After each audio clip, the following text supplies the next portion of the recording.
All right.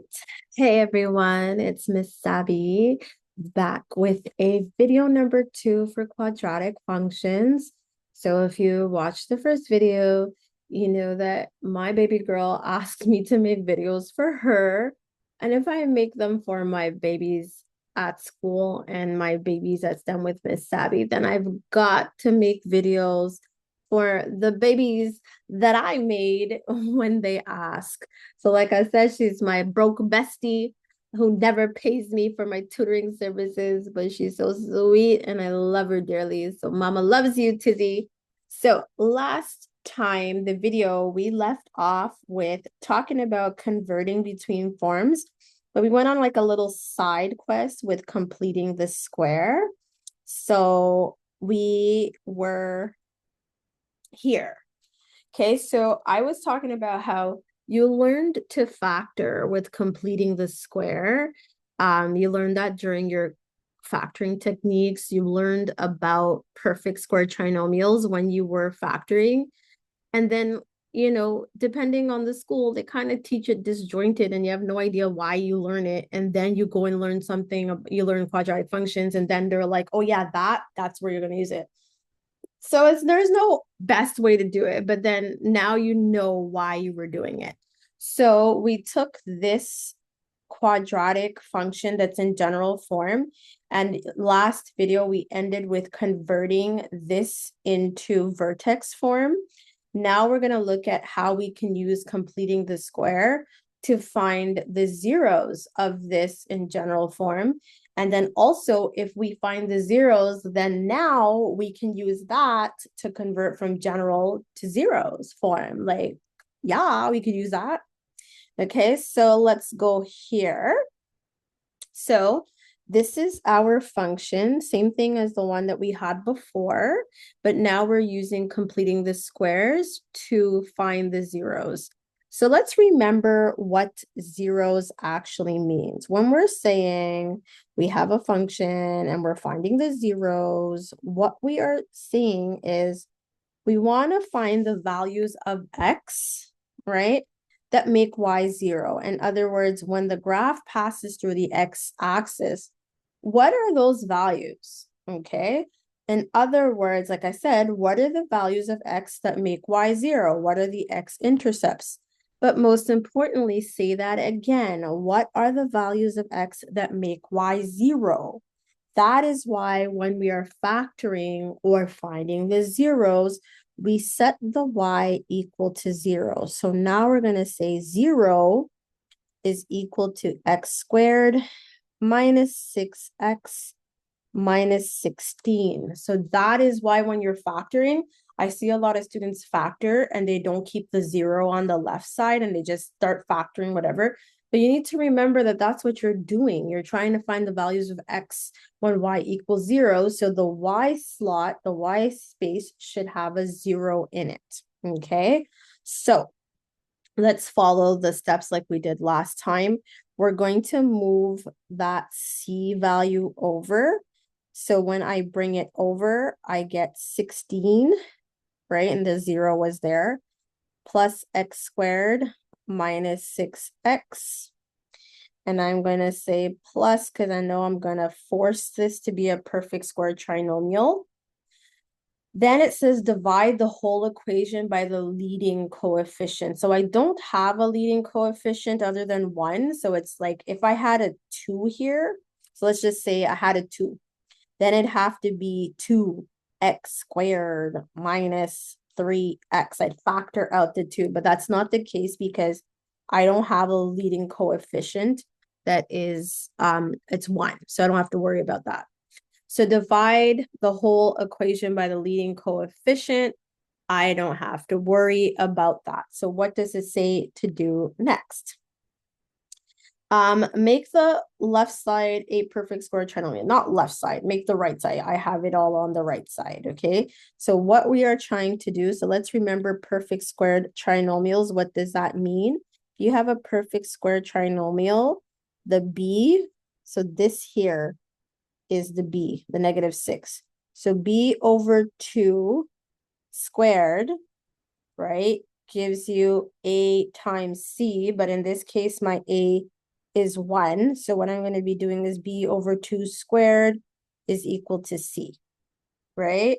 So what is my B? Again, remember my B is -6 squared is equal to C. So remember, this is C. That's what I'm trying to find, okay? So I have -3 squared is equal to C. 9 is equal to C. So now I am going to put that in my little equation here. All right, hold on, let me just make sure that's closed. All right, so now I have this. So I have, let me just put things over here. 16 is equal to x squared minus 6x plus 9. So remember, I forced this to be a perfect square trinomial over here. So this is now a perfect square trinomial.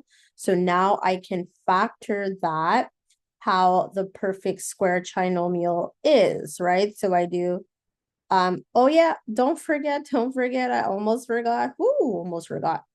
So because I added +9 over here, I just can't arbitrarily add things on one side and make it imbalance. I got to do the same thing to the other side. So I got to add that +9 over here, right? Now it's balanced. 9, 9, not 6, 7, 9, 9. All right. So now I have 25 is equal to x squared minus 6x plus 9. Now I'm going to factor this as a perfect square trinomial, which says, how do I do that? I'm going to make a squared binomial. So I take the square root of the first term, which was x squared. I'm going to square root that. So remember, square root of the first term, which is x, and then square root of the third term, square root of that, which is 3. And you take the sign of the middle term. So the sign of the middle term in this case is negative, and then I take the square root of the third term, which is 3, and now that is squared. All right, so now I am coming near the end. So I've factored the left as, so in this case, right, when I first made these instructions, everything was on the other side, but it's okay, you get what I mean. So we factored it as a perfect square trinomial. Now remember, we are solving for the values of x that make y equal to 0. So we got to solve for the x's.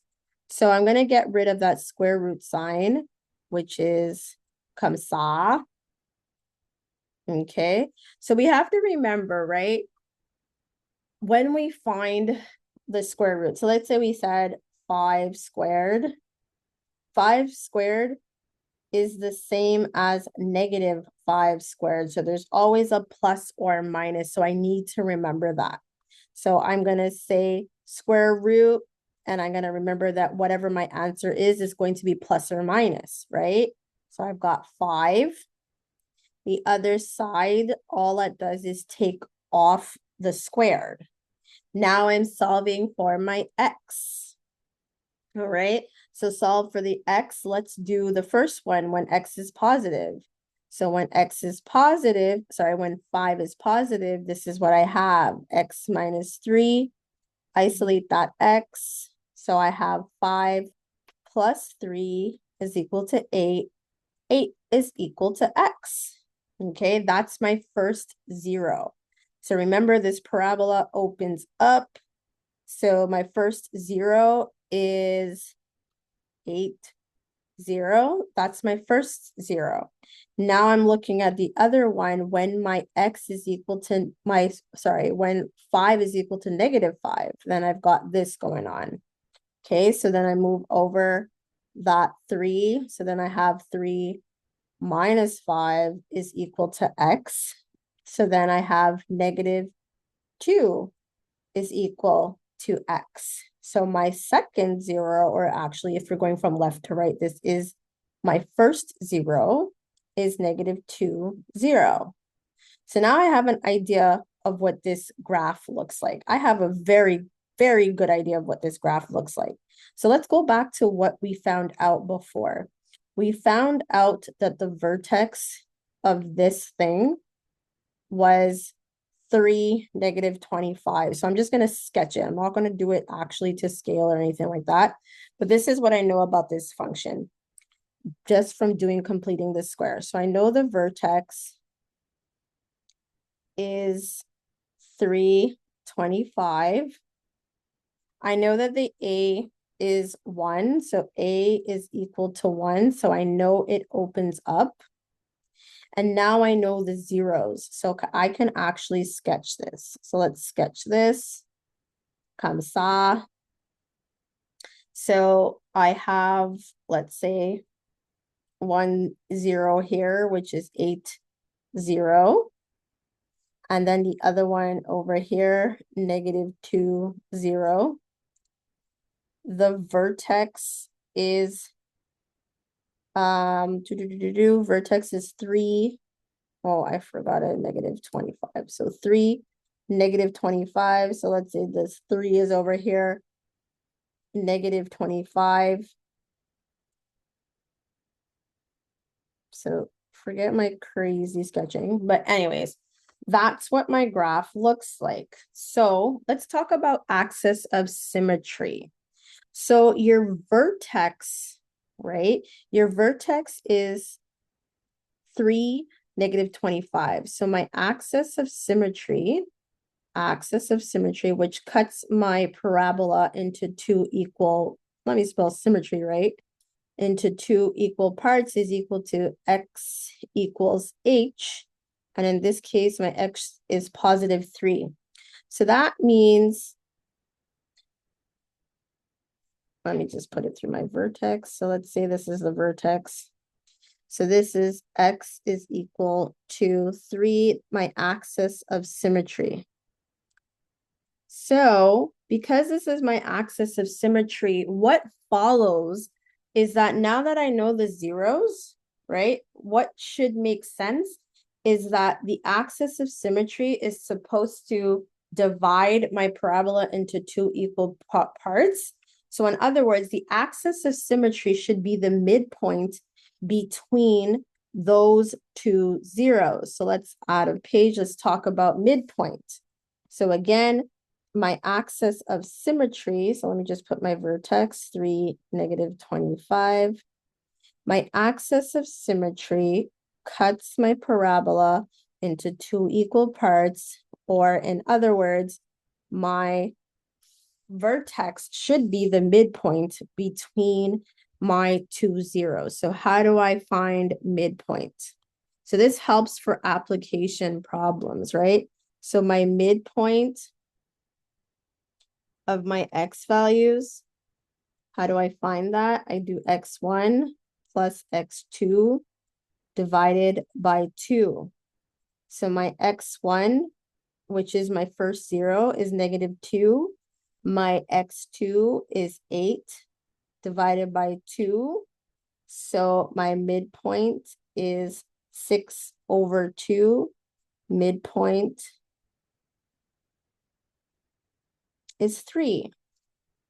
Now you see how that worked? The vertex is the midpoint. So once you know the vertex, and let's say you have 1 0, then you know how to find the other 0. So it's equidistant. So if this is the midpoint, this 0 is 5 spaces to the right of the midpoint, and then this one is 5 spaces to the left of the midpoint or of the vertex. So you have to know these things because when you have those application problems, they help you figure that stuff out.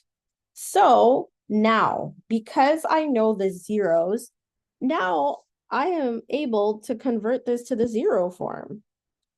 So convert this to the zeros form.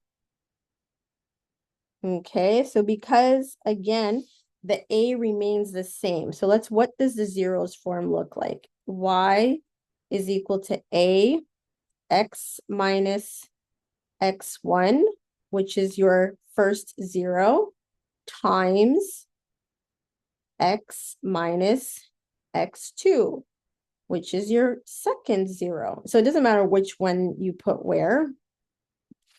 Okay, so let's remember what our zeros are. Our zeros are -2 and 8. So I'm just going to substitute that into here. Y is equal to our A is 1. X remains like that, minus H. So if that is -2, then negative minus a negative, this is going to become positive. So that is +2. Put that in there because don't forget that's a negative. Let's go over here. Sorry, this is a negative. So when I plug it into this, it's going to become a positive. Okay. And then I have X minus 8. So now I have gotten the zeros form. So what do I know about this? Well, let's go back. I have the general form of this line, of this curve, I mean. So the general form, what was that? Y is equal to x squared. Let's go back up and see what it was. X squared minus 6x minus 16 minus 6x minus 16. The same thing in vertex form, right? What is the vertex form? We had, where is the vertex form? Did I pass it? So this was the vertex form of the very same parabola. So this is the vertex form. And now I have added to the collection, I have added, what we call the zeros or the roots form. Roots form, which is y is equal to x plus 2, x minus 8. So now I have this parabola in every single form. So I also know that this is the y-intercept when it's in the general form. So I know that the graph is going through 0, -16. I know the vertex is 3, -25. I know the zeros are -2 and 8. All right. So that is how you convert those ones. Okay, so now let's take a look at some of the other questions that we had kind of skipped through. So let's look at this one. This one's pretty easy. So it says convert to factored form. So let me get a new page. So remember, factored form is zeros form. So here, convert to factored form. So whenever they ask you to do something, remind yourself of what that looks like. What are you looking for?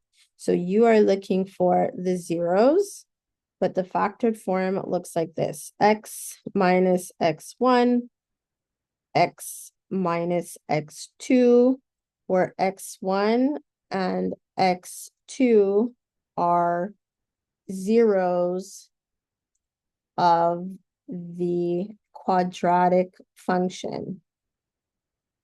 Okay, so these are zeros of the quadratic function. Okay, what form is this? Well, you are actually looking at the general form. So you'll see y is equal to ax squared plus bx plus c, except your c is 0. So you are going from general form to factored form.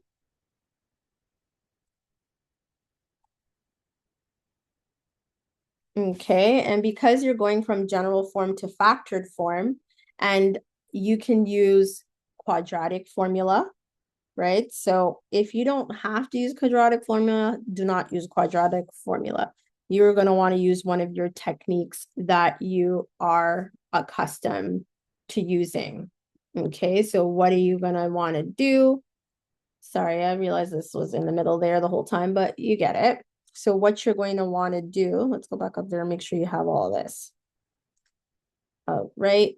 So what you're going to want to do is factor this thing that you have. So you want to find values of x that make y equal to 0. All right, so how do we do that? We're going to say 0 is equal to 3x squared plus 9x. This is simply, this one is easy because you're just taking out a GCF. The GCF that I see here is 3x, so I'll have x plus 3. Now, I need to find values, so when there's two things. What is going to make 3x equal to 0? That's easy, 0. So my first 0 is 0, 0.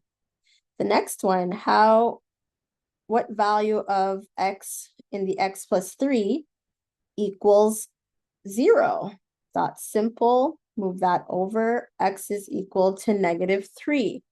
So my other 0 is -3, 0. So this is the zeros form.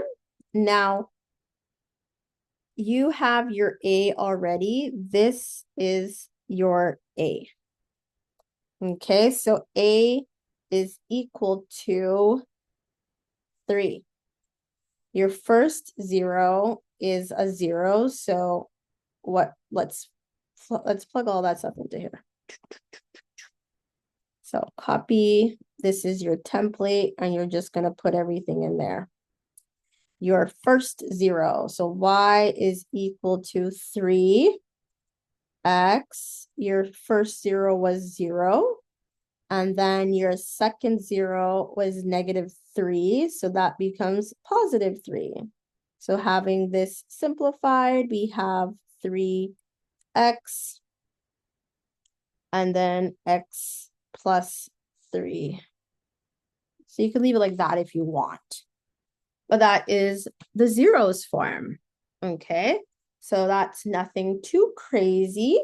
That is the zeros form. And let's go back up and see what else we were supposed to do. So oh man, got a long way to go. Okay, this one says convert to general form. So convert to general form. Go back down here. And let's add a page. And we are converting from general form. So again, we're going from, what form is this? This is zeros form. Okay, so we are going from zeros or factored form, so zeros, to general. So the reality of this is that you're honestly just doing what you did in grade 9 when you did FOIL. You're just going to expand this. Okay, so order of operations, we're going to do that, and we're going to do FOIL. So you're going to do this times this, and then this times this. And then don't forget to multiply it by 2. So we have this in brackets, x squared plus 3x minus 5x. Then we have minus 15. Y is equal to -2.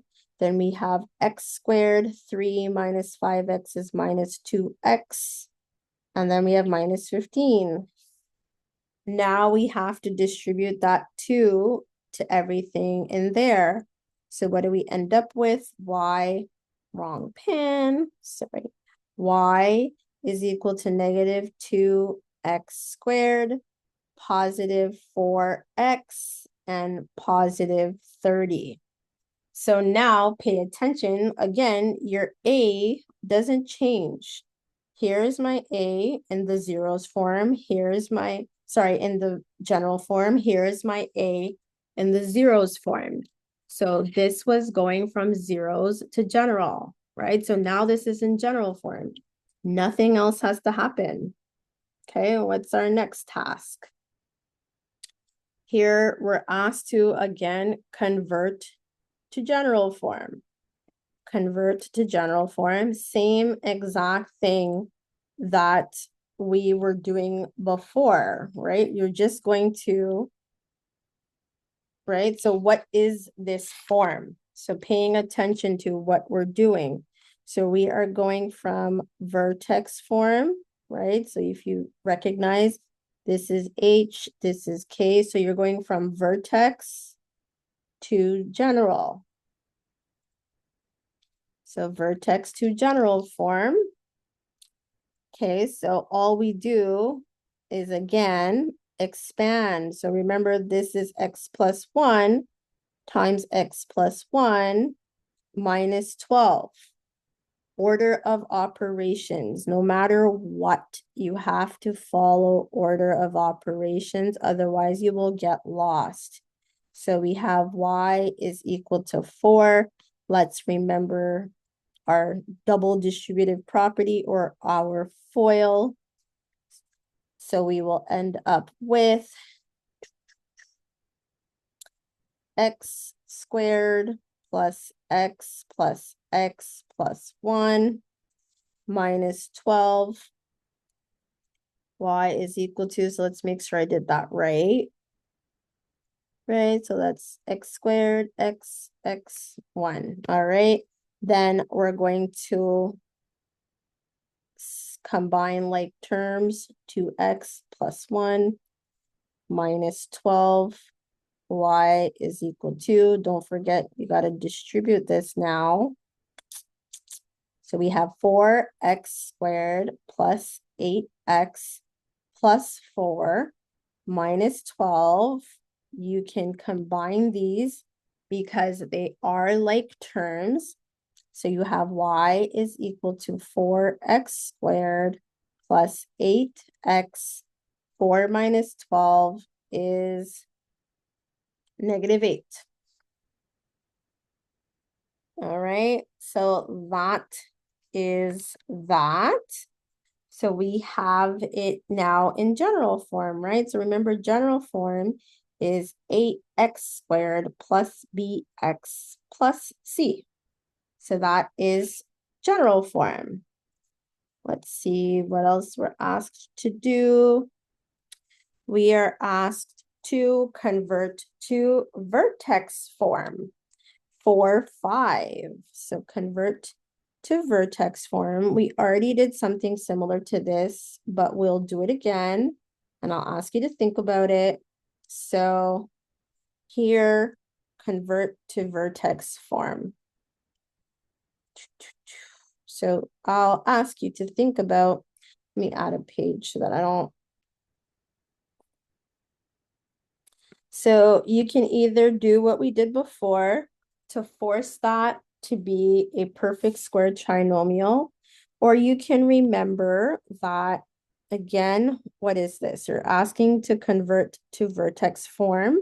This is in general form. So what we are doing is going from general to vertex. So remember, when you have this in general form, you have something that says h is equal to -b over 2a. So that works for when you have general form. It helps you find the h, which is the vertex, the x value of the vertex. So let's go through our general form and extract these parameters. So a is equal to -1, b is equal to +8, c is equal to -3. Now I can use that information. H is equal to -8 over 2a, and a is -1. So I have -8 over -2, which equals 4. So now I know the h of my vertex, so hk. Now I currently know that I have 4. I don't know my k. So now all I'm going to do is let me go and take that. So remember, your H is the X value of your vertex, right? So HK, XY. So now I'm going to take the rule that I have here, so the general form, 8x minus 3. I'm going to solve for y when x equals 4, because that will give me the vertex, the k of the vertex. So I have negative 4 squared plus 8 times 4, take away 3, subtract 3. So I have 4 squared, paying attention to the sign. So I have to do order of operations. I'll do 4 squared and then the sign. So negative 16 plus 32 minus 3. So let me just do that properly. So I have negative 4 squared. So it's going to do the 4 squared first, then put the negative sign, and then I'm going to do plus 32 minus 3. So what we have is y is equal to 13. So what we found is the k. So remember, vertex form is y is equal to ax minus h squared plus k. We extracted the a from before. It's the same a in this form. So it's negative 1, x minus 4, which is the vertex, and then plus 13. So this parabola opens down, and it has a vertex of 4, 13. So let's say this is that, opens down, and then this is 4, 13. And I know it opens down because that is negative. So let's see, is there anything else? So if I wanted to convert from, I don't know if we did that, the zeros form to the general form. So over here, this is zeros form. You would just FOIL it out again, right? So FOIL it out, expand it, then you would have your general form. And then maybe you're like, oh, but I want vertex form. Well, you just do what we did. So all of this back and forth helps you go and convert between different forms. Different forms, again, give you different information. So I will look and see if there's any ones that we did not convert to. And then I shall make another video. But I hope this was helpful. I'm sorry, like at one point the camera was like, the video was like in the middle of the work. So sorry. But I will upload the document so that you can see the work. I hope this helps. Have a great day. Tizzy, mama loves you.